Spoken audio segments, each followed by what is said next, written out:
నేను యవనస్తులకు చెప్పడానికి ఆశించేది, God has a purpose for everyone. మీ జీవితం అద్భుతంగా ఒక్కొక్క స్టేజ్లో ఆడి పాడి పెరిగి చదివి జ్ఞానవంతులై గొప్పవారై అద్భుతమైన కుటుంబ జీవితంలో ప్రవేశించి మీ జీవితం అద్భుతంగా ఉండాలని దేవుడు పెట్టిన స్టెప్స్లో మీరు నడుచుకుంటూ వెళ్తే సూపర్.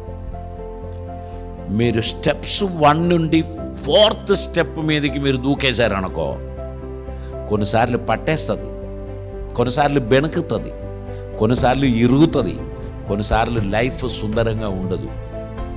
కాబట్టి స్టెప్ బై స్టెప్ దేవుడు నేర్పిస్తున్న మార్గంలో నడుచుకుంటూ, దేవా, ఐఎమ్ సరెండరింగ్ మై సెల్ఫ్, నీ సన్నిధిలో నేను సమర్పిస్తున్నాను, నీ చిత్తం ఏదో అదొక్కటే నా జీవితంలో నెరవేర్చండి అని ప్రార్థించినట్లయితే దేవుడు అద్భుతంగా తీసుకొని వెళ్తారు. ఈ జరిగిన నష్టాలు నష్టమే కాదు, దాని అవతల దేవుడు అద్భుతమైన కృపా దేవుడు అనుగ్రహిస్తారు. కనుక సమయానికి ముందు మన దేని కొరకు తొందరపడకూడదని దేవుడు ఒక హెచ్చరిక కూడా మనకి ఈ సమయంలో ఇస్తూ ఉన్నారు.